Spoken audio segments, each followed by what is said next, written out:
Chegamos ao último capítulo do livro Angels on Assignment, em português, Anjos em Missão. Palavras introdutórias de Charles e Francis Hunter.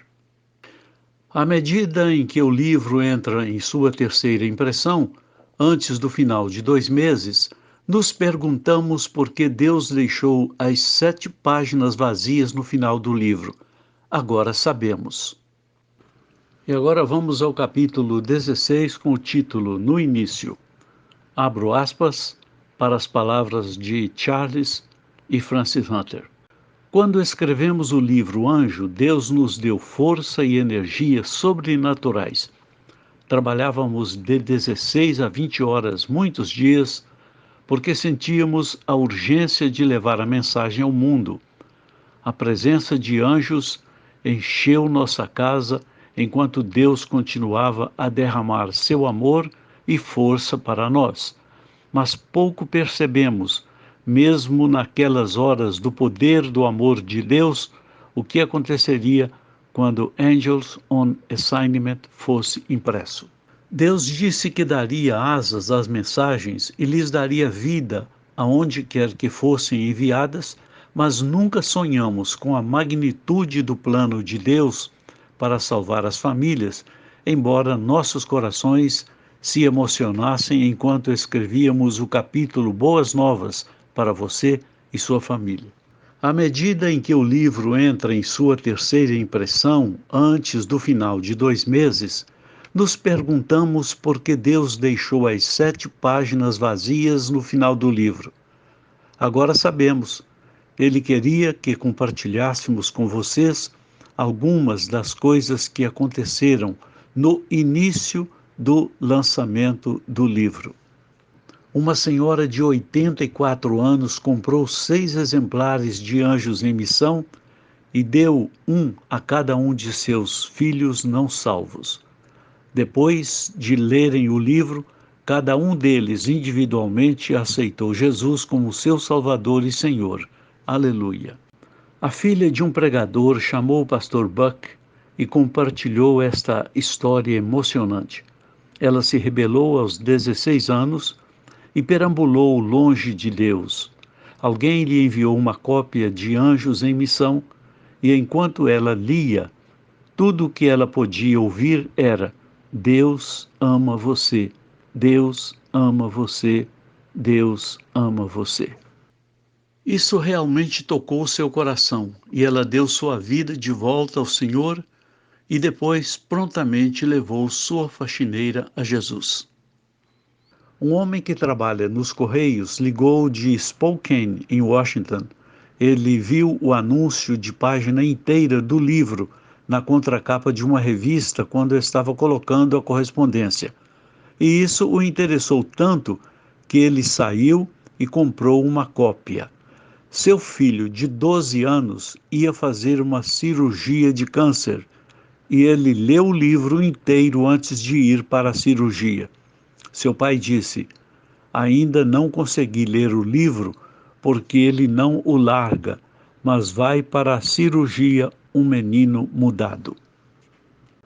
Uma senhora no Mississippi ligou para relatar que seu marido e 3 filhos já crescidos estavam longe do Senhor quando começaram a ler o livro Anjos em Missão. Quando eles leram o capítulo Boas Novas para você e sua família, todos eles entregaram suas vidas ao Senhor e um deles sente que o Senhor o chamou para o evangelismo.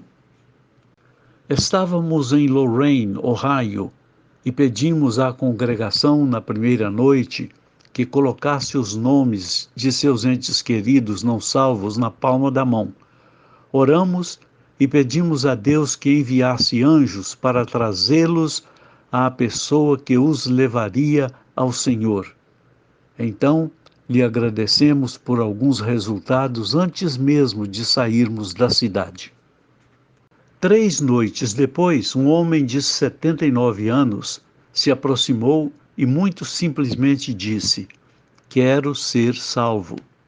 Ele era o pai ateu de um dos homens da igreja que segurou, levantou seu nome na primeira noite.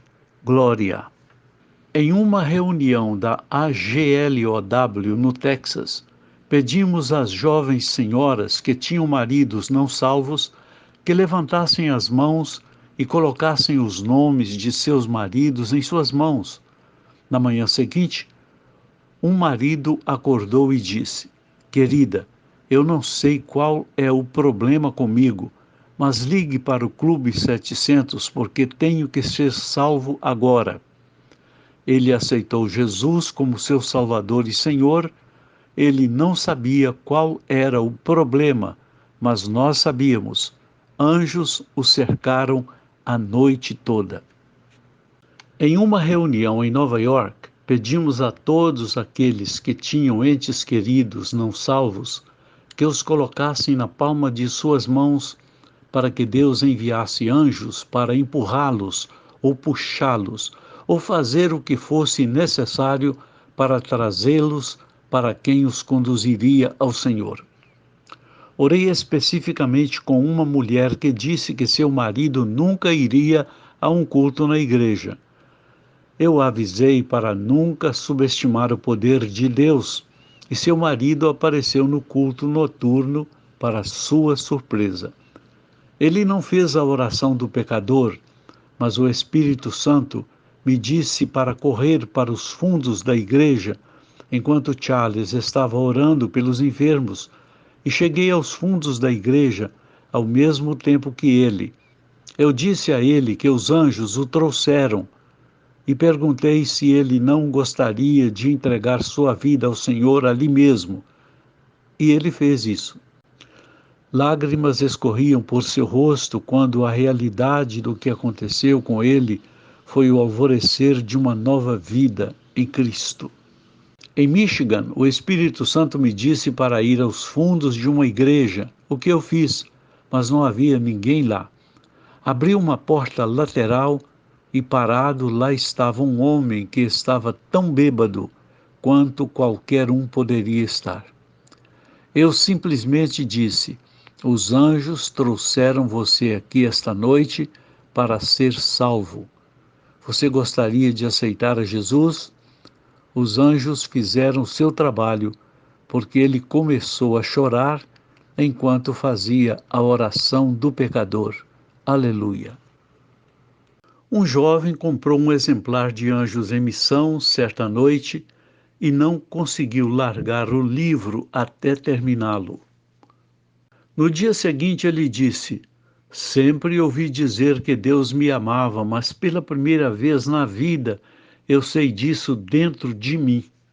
Uma das coisas que realmente tocou nossos corações aconteceu quando estávamos voando para Boise, Idaho, para dedicar o livro. Enquanto olhávamos pela janela do avião, em algum lugar entre Salt Lake City e Boise, Francis viu o nosso anjo guerreiro especial que Deus enviou para nos proteger caminhando fora do avião. Ela se virou para Charles e disse: querido, não é engraçado que ele esteja fora do avião em vez de estar aqui dentro? E rimos porque Charles disse: talvez ele precise de algum exercício hoje. Mal sabíamos o que estava reservado para nós. Quando o avião começou a pousar em Boise, estávamos quase no chão quando o piloto lançou o avião de volta no ar. Então ele anunciou que o avião que estava na frente deles havia pousado um pouco tarde e tiveram que contornar Boise e voltar para outro pouso. Assim foi feito. E quando pousamos, algo aconteceu, e o avião saltou provavelmente 10 metros no ar. Que choque isso foi para nós, até eu ver um vislumbre do que estava acontecendo lá fora. Nosso grande anjo havia segurado a asa do avião em sua mão, e o barulho e os saltos pararam. O Salmo 91, versículo 11 diz: porque aos seus anjos dará ordem a teu respeito, para que te guardem em todos os teus caminhos. Coisas emocionantes aconteceram conosco pessoalmente. Uma delas foi em Wyckoff, Nova Jersey. Estávamos tendo uma reunião à tarde compartilhando sobre o aumento da atividade entre os anjos nestes dias, quando de repente 6 ou 7 pessoas começaram a apontar para a área do púlpito e exclamando, abro aspas, olhe para esses raios de luz, olhe para esses raios de luz logo atrás de você, eles estão atrás de você, fecho aspas.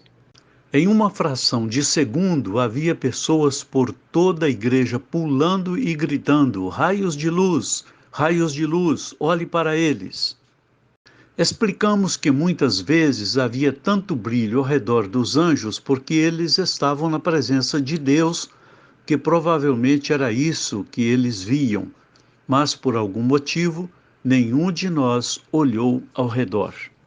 Mais tarde, quando estávamos em Boise, para a dedicação do livro, o pastor Buck disse, digam-me, eu falei com vocês que Gabriel me disse que eles apareceram em suas reuniões em Nova York? Eles não apareceram como costumam fazer, mas apareceram como raios de luz. Fecho aspas para as palavras de Charles e Francis Hunter no capítulo 16 e em todo o livro Anjos em Missão.